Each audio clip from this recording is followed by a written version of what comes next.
السلام علیکم۔ آج کے اس تجزیے میں ہم ایک بہت ہی خاص ہومیوپیتھک دوا بریٹا کاربونیکا پر بات کریں گے۔ یہ ایک ایسی دوا ہے جو ہومیوپیتھی میں ایک بہت ہی مخصوص قسم کی شخصیت کو آپ کہہ سکتے ہیں کہ ایک تصویر پیش کرتی ہے۔ تو شروعات یہ ایک بڑے چونکا دینے والے جملے سے ہوتی ہے نا؟ ایک ماخذ میں ڈاکٹر عادل چمتھانہ والا اس دوا کو بالکل اسی طرح بیان کرتے ہیں۔ تو یہ آپ سمجھیں کہ اس دوا کی جو بنیادی تصویر ہے یا جو اس کی شخصیت ہے اس کو سمجھنے کے لیے ایک طرح کا نقطۂ آغاز ہے، اور یہی بات اکثر ذرائع میں ملتی ہے۔ دیکھیں، ہومیوپیتھی میں کچھ دوائیں صرف علامات سے نہیں سمجھی جاتیں، بلکہ اس بات سے کہ وہ کس قسم کے انسان کے لیے موزوں ہیں، اور بیریٹا کارب کا ایک بہت ہی واضح پروفائل ہے جسے ہم آج تفصیل سے دیکھیں گے۔ تو اس کا جو مرکزی خیال ہے وہ یہ ہے کہ یہ دوا ایک ایسی شخصیت کے لیے ہے جو ذہنی، جذباتی یا جسمانی طور پر اپنی عمر کے حساب سے آپ کہہ لیں کہ پختہ نہیں ہوئی، اور یہ پروفائل ہر عمر کے لوگوں پر لاگو ہوتا ہے، ان بچوں سے لے کر جن کی نشو و نما بہت سست ہوتی ہے، ان بزرگوں تک جو واپس بچکانہ حالتوں میں چلے جاتے ہیں۔ اچھا، تو ذرائع کے مطابق برائٹا کارب کی شخصیت کو سمجھنے کے لیے 3 بنیادی نفسیاتی ستون ہیں، وہ ہیں ناپختگی، عدم تحفظ اور انحصار۔ چلیں ان تینوں کو ایک ایک کر کے دیکھتے ہیں۔ تو سب سے پہلا اور سب سے اہم پہلو ہے ناپختگی۔ اس کا مطلب ہے ہر سطح پر رکی ہوئی یا تاخیر سے ہونے والی نشو و نما۔ یہ ناپختگی کئی طریقوں سے ظاہر ہوتی ہے، جیسے بچوں میں جسمانی تاخیر سے لے کر بڑوں میں عام جذباتی اور ذہنی سادگی تک۔ ذرائع بتاتے ہیں کہ ایسے بچے اسکول میں اکثر پیچھے رہ جاتے ہیں اور انہیں ایک ہی چیز بار بار سکھانی پڑتی ہے۔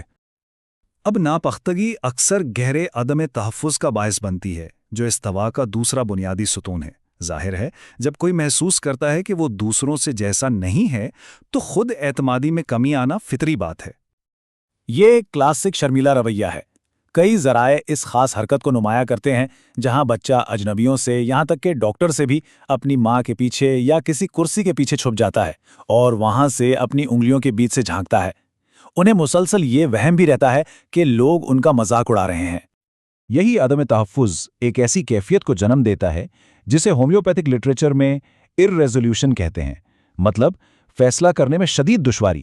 یہ لوگ کوئی بھی فیصلہ خود سے نہیں کرنا چاہتے، بھلے وہ کتنا ہی چھوٹا کیوں نہ ہو۔ اور اب آتے ہیں نفسیاتی تکون کی آخری کڑی پر، انحصار۔ جب کوئی ناپختہ اور غیر محفوظ محسوس کرتا ہے تو وہ قدرتی طور پر دوسروں پر بھروسہ کرنے لگتا ہے۔ یہ انحصار ایک طرح کی غیر فعالیت کی صورت میں ظاہر ہوتا ہے۔ وہ کوئی ذمہ داری نہیں لینا چاہتے، نئی چیزوں سے گھبراتے ہیں اور چاہتے ہیں کہ کوئی اور ان کی رہنمائی کرے۔ ان کی اپنی کوئی مرضی نہیں ہوتی اور وہ تبدیلی سے سخت نفرت کرتے ہیں۔ اچھا، تو اب ذہن سے نکل کر جسم کی طرف آتے ہیں۔ دیکھنا یہ ہے کہ ذرائع اس ذہنی اور جذباتی پروفائل کو، یعنی اس اندرونی حالت کو مخصوص جسمانی خصوصیات اور بیماریوں سے کیسے جوڑتے ہیں، مطلب یہ اندرونی کیفیت باہر جسم پر کیسے ظاہر ہوتی ہے۔ یہ چند اہم جسمانی علامات ہیں جو ذرائع میں بار بار بیان کی گئی ہیں، خاص طور پر چھوٹا قد، بڑا سا پیٹ اور ایک ایسا چہرہ جو وقت سے پہلے بوڑھا نظر آئے۔ پیروں سے آنے والا بدبودار پسینہ بھی ایک بہت اہم علامت کے طور پر بتایا گیا ہے۔ جسمانی طور پر اگر دیکھیں تو اس دوا کا سب سے نمایاں اثر پورے جسم کے غدودوں یعنی گلینڈز پر ہوتا ہے۔ تقریباً تمام ذرائع اس بات پر متفق ہیں کہ بیریٹا کارب غدودوں کی سوجن اور سختی کے لیے ایک بہت اہم دوا ہے۔ اس کی بہترین مثال ہے بار بار ہونے والا ٹونسلائٹس۔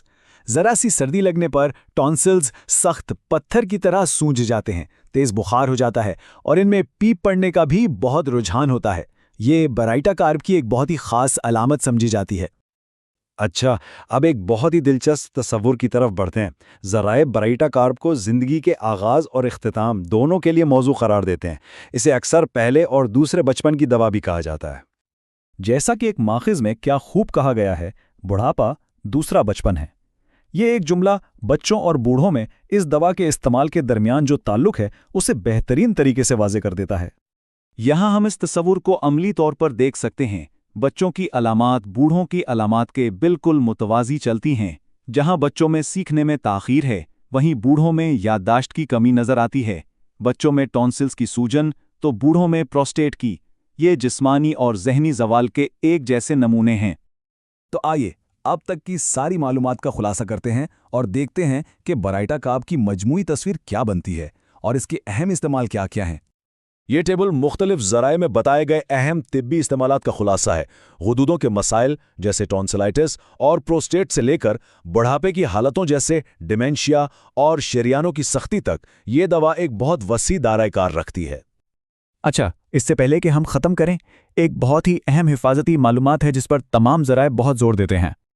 دیکھیں، یہ بات یاد رکھنا بہت ضروری ہے کہ یہ معلومات صرف تعلیمی مقاصد کے لیے ہیں۔ خاص طور پر دل کی بیماری یا کسی بھی سنگین حالت میں خود سے دوا لینا خطرناک ہو سکتا ہے، اس لیے ہمیشہ ایک مستند ڈاکٹر یا کوالیفائڈ ہومیوپیتھ سے ہی مشورہ کریں۔